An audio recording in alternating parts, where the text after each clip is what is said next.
If you grew up in the 2000s and were a fan of video games, Star Wars, or both, the likelihood of you playing the original Star Wars Battlefronts 1 or 2 is extremely high. It's widely regarded as one of the most popular and one of the best Star Wars gaming franchises ever made. And here we are 19 years down the line since the release of Battlefront 2, and we're getting an officially packaged HD re-release of both games from the guys over at Aspyr. Featuring dedicated multiplayer support, significantly improved visuals, and some content that's now going to be on all platforms that was exclusive to the Xbox original. And I was fortunate enough to be given the opportunity to play the Star Wars Battlefront Classic Collection early. And in this video, I'm going to give you an honest review in regard to the game, which will hopefully give you a fair assessment as to whether this is a game that is worth your money. I played the Star Wars Battlefront Classic Collection on PC, so I'm reviewing it for PC, but it will be available for pretty much every single major platform. Let's get into it. Now, one of the key things to keep in mind with this Classic Collection is that it is just a port, and I'm not going to be reviewing it as if it were a brand new title. I know for a fact that most of you who are watching this review have likely already played Battlefront and mainly want to know whether it's worth buying again. So I'm not going to bother going into detail about its gameplay or its classes or its modes, and the same can be said for the campaigns or Galactic Conquest. That's all there and there's nothing different about them, so if you loved them then, you'll love them now. And me sitting here and telling you how they play or what modes you're getting or how many heroes and villains there are is a waste of my time and your time. I will tell you if there's new modes or if there's new things included that weren't in the original games, but that is it. Instead, what I'm going to tell you about in this review is the performance of the games, the visual changes, and of course what most of you will be here for, the multiplayer. And oh boy do I have a lot to say about the multiplayer, because based on what I've played, it's really bad. But we'll get to that later. Now, the Star Wars Battlefront Classic Collection is a seamless experience in the sense that it is just one launcher for both games, and leaving one game will simply take you back to the Battlefront launcher, so you don't have to download two separate versions.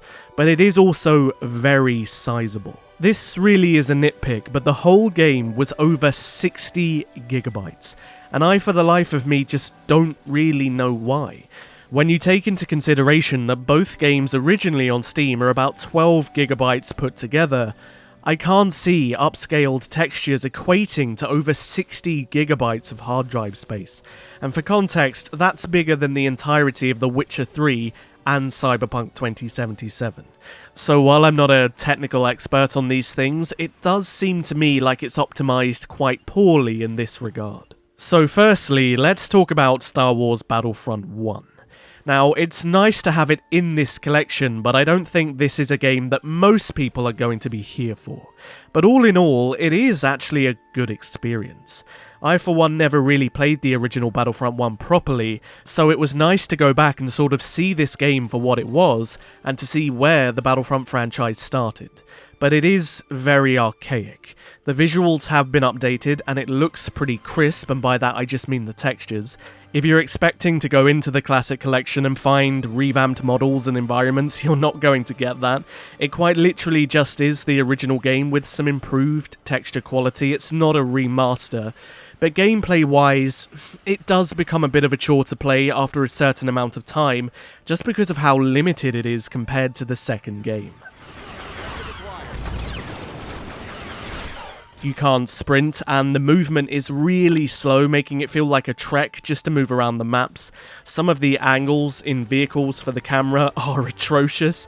There's no heroes or villains, you just have to watch the AI play them, and the campaign, aside from maybe 1 or 2, is literally just a bunch of instant action missions that start with a cutscene. You do of course get things like instant action, surprisingly split screen for the first time on PC too, and Galactic Conquest, which is like a mini strategy game where you have to defend planets and attack planets, but it is quite primitive in the first game. And so while I imagine a lot of you here will play or at least experience Battlefront 1 in the Classic Collection, For most of you, it's mainly going to be about nostalgia if this was the first game you experienced, or curiosity as to what it was like if you haven't. With that said though, there is a couple things you can do and see in Battlefront 1 that you can't really do in the sequel, and that is go prone. Now this isn't anything special, but it's a nice little movement option that for some reason was omitted in the second game, and additionally there's a lot more starfighters in the air on ground maps, whereas they're a lot more limited in the second game. Now in regard to the multiplayer, as I've mentioned, I don't think a lot of people are going to be playing this one's multiplayer for a very long time. It doesn't really make sense to when the sequel is just better and it's in the same package, but across the board, the multiplayer for Battlefront 1 is smooth. I had no real issues in regard to the performance or the connectivity, and let me tell you, the same can't be said for the sequel, but we'll get there, don't worry. But all in all, Battlefront 1's multiplayer plays well, performs well, so I can't knock it for what it is.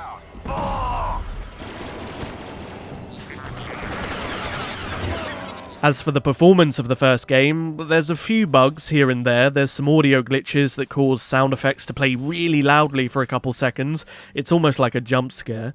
There's also some audio delay on blasters and sound effects, but as for the visual glitches, they're relatively uncommon to be fair. There might be some texture pop in here and there. I think the resolution impacts the game, so sometimes models can look a bit janky and the draw distances aren't great, but for what it is a good experience. But it will make you appreciate just how much better Battlefront 2 is if you play this one first.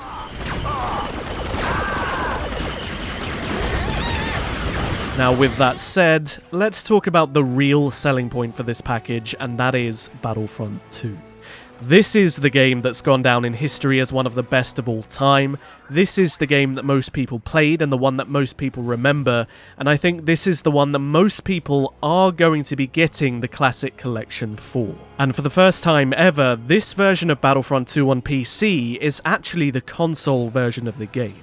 If you're only familiar with the original Steam version, it might feel like this is new, but it's technically not. The menus are full of clips of the movies playing, and mode selection and the instant action options are a lot more streamlined and simple.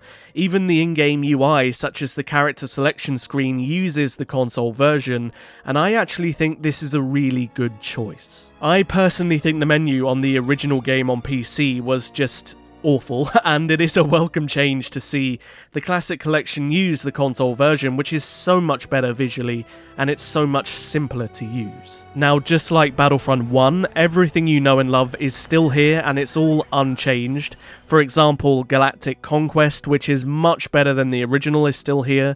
The 501st campaign, which is still fantastic. Instant action, and again, the option to play split screen is available for the first time on PC too. I don't know how many people are going to be using split screen on PC, but it's there, so it's a nice option to have, I guess.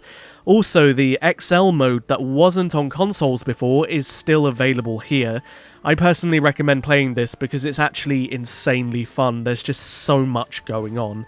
And if you're somebody like me who only really played the console version of Battlefront 2 when you were younger, you might feel like this is a new game mode because it wasn't on the console version of the game. And I didn't even know this game mode existed on PC either, so do give it a try, it's really fun. Now, they're also selling that there's new maps and new heroes, and this is a slight misdirection. The reality is the new maps are just maps from Battlefront 1 that you can now play in Battlefront 2, and the heroes, Asajj Ventress and Kit Fisto, were Xbox exclusive DLC that will now be available on every platform. So while it's not new in the sense that it's never been seen before and it's been built for the Classic Collection or whatnot, it will be new to some of you who only played the original on certain platforms. So do keep that in mind. Also, unlike the original game, Hero Assault can now be played on every single ground map in the game and not only a specific few, which is a nice addition to the game. Now, in terms of the visuals for Battlefront 2, it's the same thing as Battlefront 1. Don't go into the game expecting to be getting brand new models or brand new environments, because there isn't any. It is just a high-resolution texture update, and just like the first game, the textures do look really crisp and really clean.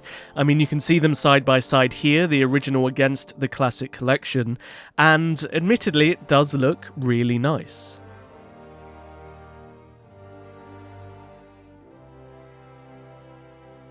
But if you look at things holistically, you're kind of paying to have the textures upscaled and some exclusive Xbox content, both of which you can easily obtain via mods in the original game.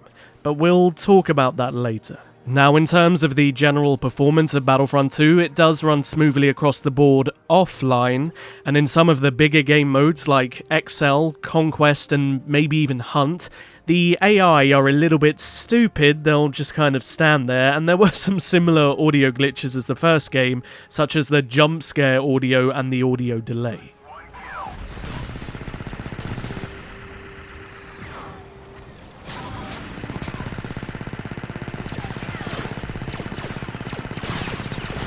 And one thing I also noticed was that the audio is much quieter than Battlefront 1. And what's odd is that the audio is adjusted so that everything isn't maxed out. But even if you go into the options and max it all out yourself, it still feels too quiet compared to the first game. And I don't know if this is an issue with something Aspyr has done, or if it was an issue with the original, but it was something that really stood out to me. Also, there's a really strange omission in terms of gameplay customization that made starfighter battles completely intolerable, because they force inverted controls, and I hate it. And to make things worse, not only does the game force inverted controls, but it gives you no option to change it. Instead, you have to go into the control section and figure out how to, and manually change all of the axis hotkeys, which is insane because this is a basic option that was in the original game anyway. So why it's been taken out of this Classic Collection bewilders me. And this isn't just an issue with Battlefront 2, this also affects Battlefront 1 as well. So I really hope Aspyr recognise this and patch it in, because it's unacceptable. Now, Battlefront 2, in terms of its frame rate, performed fine offline, and the overall gameplay experience was smooth, enjoyable, and really fun. And at its core, nothing has changed about this game, and it is still the same Battlefront experience. Now let's talk about the multiplayer. The thing that most people are probably buying the Classic Collection for, and I have to say the multiplayer experience for Battlefront 2 in the Classic Collection on PC is diabolical. And what's crazy is the original version of Battlefront 2 on PC still has multiplayer support and runs better than this. So what exactly are you paying for here? Now, I can't speak for the console versions of the game, and I understand for those players having the opportunity to play multiplayer again with millions of people in HD is going to be something really cool and fun for them, and I really hope it works. Also, the player cap has been upped from 16 versus 16 to 32 versus 32, which does make the game feel much bigger, but it doesn't matter how big the game feels if it barely runs properly. But I do have to preface this by saying it is a pre-release version of the game. Maybe the multiplayer will be fixed come release, but I can only provide a review for the game that I was given access to, and the multiplayer experience I had was bad. Now, I did a lot of my testing for the multiplayer with Elliot from Battlefront Updates. A lot of you likely know him, go check him out if you don't, and we both kind of came to the conclusion that what we played was shockingly rough, and we couldn't really figure out why either. For example, if you host a game, it tanks your frame rate on most maps, and it caps it under 30 FPS for absolutely no reason. And if you join a game online, most games you'll play perform at below 30 FPS, and some games you'll get good FPS. It's so inconsistent. An even better example of this is I hosted a game on Camino. My FPS was terrible, but when Elliot joined, his FPS was smooth as butter. We then came back to Camino to do another test later. My FPS as the host was still awful, but this time Elliot's FPS was also awful. We then joined another host on Dagobah. I couldn't figure out who it was, another content creator maybe, or perhaps somebody at Aspire, but while it had really smooth FPS, Elliot's FPS was terrible. And so every single time we played a game online, whether we were hosting it or we were joining a game, one of us was having a really bad experience. And we tried many different maps, different game modes, and it's just so inconsistently poor, and it really ruined the multiplayer experience. And on top of that, there was this test server that kept popping up with a bunch of players in it. Again, I don't know if this was journalists, content creators, or people at Aspire testing the game, but every time I joined, it was quite literally unplayable. I mean, you can look at the results yourself. I mean, how is this even acceptable?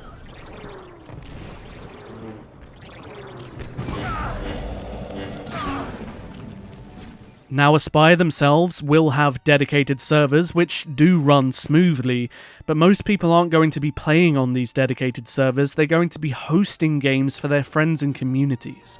And if the game in this state with like 15 people on it maximum runs like absolute arse, what is this going to run like when there's thousands of people trying to play? And like I said, this could be a pre-release issue, and by the time you're playing it might be fixed, but in my press kit from the studio that details pre-release issues, there was no mention of any online problems like this, and I am really worried that the game is going to release in the state that I played it in. Which circles me back to what I said a few minutes ago. The original version of this game is still playable online on Steam and runs fine. So really, what is the point of buying this collection? And all of this leads me to giving you my answer to the question of this video. Is the Star Wars Battlefront Classic Collection worth buying on PC? And based on my experience, the answer is unfortunately no. Now, I'm not going to sit here and say the game is bad, because all of the offline content is still really, really good. It's still the Battlefront we know and love in HD.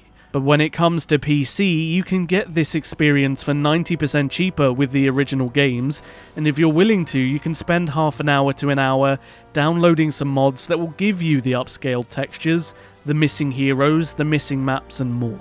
And on top of that, Battlefront 2's multiplayer is still available in the original version, and it runs better.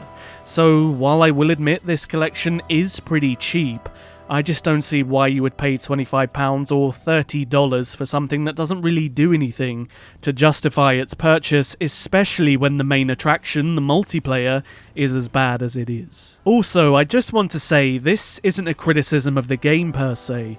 There was a massive, massive missed opportunity by not having crossplay in this collection.